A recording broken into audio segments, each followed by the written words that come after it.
हमारी धरती आज एक खूबसूरत और समृद्ध ग्रह है। यहाँ लोग आराम से सांस ले सकते हैं और अपनी इच्छाओं के अनुसार जीवन जी सकते हैं। लेकिन लाखों साल पहले धरती एक पूरी तरह से अलग दुनिया थी। उस समय धरती दो हिस्सों में बटी हुई थी। एक हिस्सा था जहां विशाल डायनासोर रहते थे। उनके विशाल और भयंकर आकार के चलते यह हिस्सा एक अलग ही दुनिया जैसा था। डायनासोरों के खत्म होने के बाद इंसानों ने उस हिस्से पर अपना कब्जा जमा लिया। लेकिन इसके अलावा एक और दुनिया भी थी जिसे लोग अंडरवर्ल्ड के नाम से जानते थे। अंडरवर्ल्ड की दुनिया एकदम रहस्यमयी और अद्भुत थी। वहां के लोग विज्ञान और जादू दोनों में बहुत आगे थे। उनके पास कुछ खास शक्तियां थीं जिन्हें वे दिव्य शक्तियां कहते थे। इन शक्तियों का इस्तेमाल कर वे अपने जीवन को और भी शानदार बना सकते थे। इन दिव्य शक्तियों में शामिल थी हीलिंग। इस शक्ति से लोग अपने और दूसरों के घावों को एक झटके में ठीक कर सकते थे। गंभीर से गंभीर चोटें भी चुटकियों में ठीक हो जाती थीं। सोचिए, किसी को गंभीर चोट लग जाए और एक स्पर्श से वह पूरी तरह से ठीक हो जाए। Super strength. इस शक्ति से व्यक्ति अपनी मुट्ठी से बड़े बड़े पत्थर और दीवारें तोड़ सकता था। यह ताकत इतनी जबरदस्त थी कि किसी भी शारीरिक चुनौती को आसानी से पार किया जा सकता था। एक साधारण मुक्का और दीवारें चूर-चूर। टेलीपोर्टेशन। इस शक्ति से लोग चुटकियों में एक जगह से दूसरी जगह पहुंच सकते थे। लंबी यात्रा की कोई जरूरत नहीं होती थी। बस एक पल और आप एकदम कहीं भी। इसे सोचकर ही रोमांच हो जाता है। लेकिन सबसे खास थी मैजिक जनरेशन। इस शक्ति से व्यक्ति आसपास की ऊर्जा को इकट्ठा कर कई तरह की जादुई शक्तियां पैदा कर सकता था। चाहे टेलीपोर्टेशन हो, सुपर स्ट्रेंथ हो या कोई और जादू, सभी को एक ही व्यक्ति में समाहित किया जा सकता था। यह शक्ति इतनी प्रभावशाली थी कि हर 200 साल में केवल एक ही व्यक्ति को मिलती थी। सोचिए, एक व्यक्ति में कितनी सारी शक्तियां समेटी जा सकती हैं। स्वराज अकादमी, जो उस समय की प्रमुख इंस्टीट्यूशन थी, यहीं पर दी गई सारी दिव्य शक्तियों को समझने और उनका सही उपयोग करने की ट्रेनिंग दी जाती थी। यहाँ पर हर स्टूडेंट को इन शक्तियों को पूरी तरह से समझने और कंट्रोल करने की कला सिखाई जाती थी। हमारा हीरो आरव इसी स्वराज अकादमी का 14 साल का छात्र था। उसकी कहानी थोड़ी अलग थी। वह अब तक अपनी दिव्य शक्तियों को जागृत नहीं कर पाया था, जबकि आमतौर पर 10 साल की उम्र तक ये शक्तियां जाग जाती हैं। आरव अकेला ऐसा स्टूडेंट था जिसकी शक्तियां अब तक नहीं जागी। इस वजह से आरव को उसके क्लासमेट्स और टीचर्स अक्सर नीची नज़र से देखते थे। कुछ लोग तो उसकी शक्तियों की अनुपस्थिति को लेकर उसका मजाक भी बनाते थे।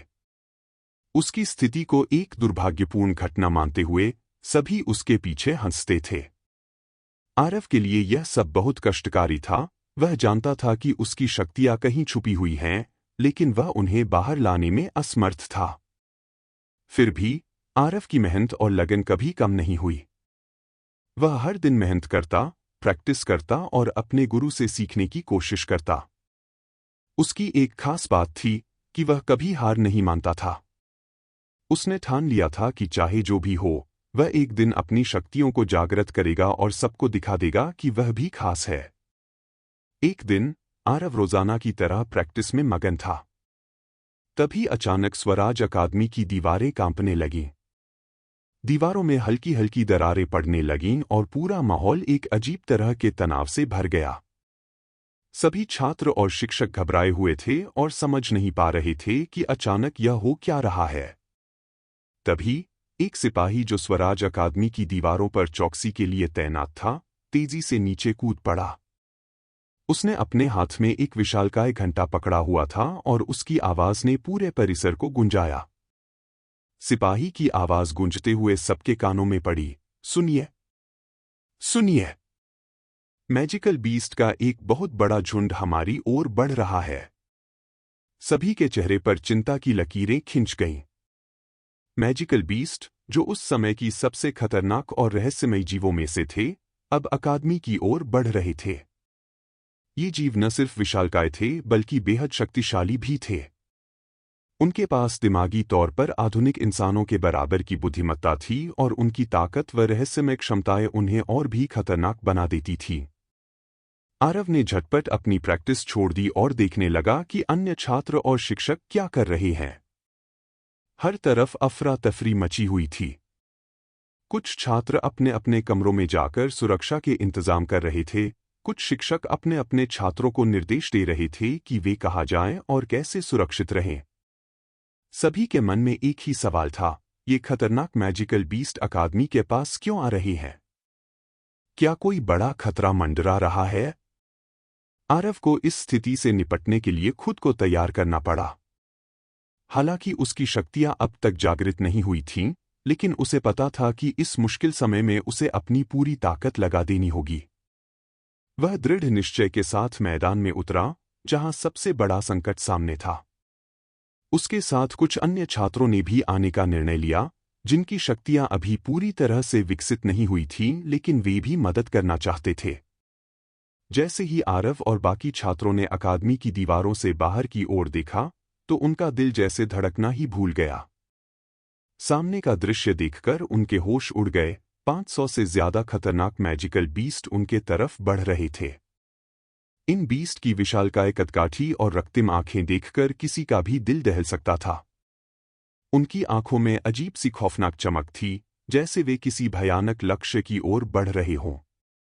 आरव ने महसूस किया कि अब उसे अपनी छुपी हुई शक्तियों को जागृत करना ही होगा। उसके भीतर एक नई ऊर्जा का संचार हुआ और उसने ठान लिया कि चाहे जो भी हो, वह सबको दिखाएगा कि वह भी कुछ कर सकता है।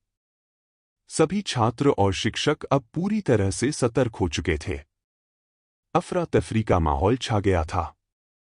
कुछ छात्र डर के मारे कांप रहे थे, कुछ अपनी अपनी शक्तियों को इस्तेमाल करने की तैयारी कर रहे थे, जबकि कुछ शिक्षक रणनीति बनाने में व्यस्त थे। आरव ने गहरी सांस ली और अपनी आंतरिक शक्ति को महसूस करने की कोशिश की। उसने अपनी पूरी ताकत लगा दी, लेकिन उसकी शक्तियां जैसे किसी अदृश्य शक्ति द्वारा बाधित हो रही थीं। हर बार जब उसने अपनी शक्ति को जगाने की कोशिश की, ऐसा लगता था मानो कोई उसे रोकने की कोशिश कर रहा हो, जैसे उसकी ताकत को एक खौफनाक जंजीर से बांध दिया गया हो। तभी स्वराज अकादमी के हेड मास्टर प्रद्युम्न कुछ शिक्षकों और छात्रों के साथ खतरनाक मैजिकल बीस्ट के झुंड के सामने खड़े हो गए। उनकी आंखों में न तो डर का कोई संकेत था और न ही घबराहट का। उनकी आत्मविश्वास से भरी मुद्रा यह साबित कर रही थी कि वे इस खतरनाक स्थिति का मुकाबला करने के लिए पूरी तरह से तैयार थे। हेडमास्टर प्रद्युम्न का चेहरा जैसे खुदा का रूप धारण कर चुका था। सच्चे योद्धा की तरह उन्होंने बीस्ट को चुनौती दी। जैसे ही मैजिकल बीस्ट अकादमी के करीब पहुंचे, एक अजीब सी शांति छा गई। स्वराज अकादमी के हेडमास्टर प्रद्युम्न और कुछ शिक्षक बिना किसी डर के बीस्ट के झुंड के सामने खड़े हो गए। प्रद्युम्न का शरीर अचानक एक भयंकर ऊर्जा से भर गया। उनकी आंखें दिव्य शक्ति की चमक से झिलमिला उठीं, जैसे वह खुद एक महायोद्धा हो। उनके आसपास की हवा भी जैसे सिहर उठी, जैसे मानो वो भी एक अलौकिक ताकत का संकेत दे रही थी। प्रद्युम्न ने अपने हाथ उठाए और एक विशाल आग का गोला तैयार किया। आग का गोला हवा में तैरता हुआ एक धमाके के साथ बीस्ट के झुंड पर गिरा। आग की लपटें और धुआं हर ओर फैल गया। यह दृश्य देखना एकदम अद्भुत था। बीस्ट की उथल-पुथल के बीच 10-20 चंद सेकंड में राख में बदल गए, लेकिन बाकी बीस्ट पर इसका कोई असर नहीं पड़ा। वे और भी क्रोधित और उत्तेजित हो गए, जैसे आग की लपटों ने उनकी हिम्मत को और भी प्रज्वलित कर दिया हो। तभी एक विशाल भेड़िए जैसे दिखने वाले मैजिकल बीस्ट ने अपना मुंह खोला। उसके मुंह से एक खतरनाक लेजर बीम निकली, जो सीधे हेडमास्टर प्रद्युम्न के पीछे खड़े एक युवा छात्र पर गिरी।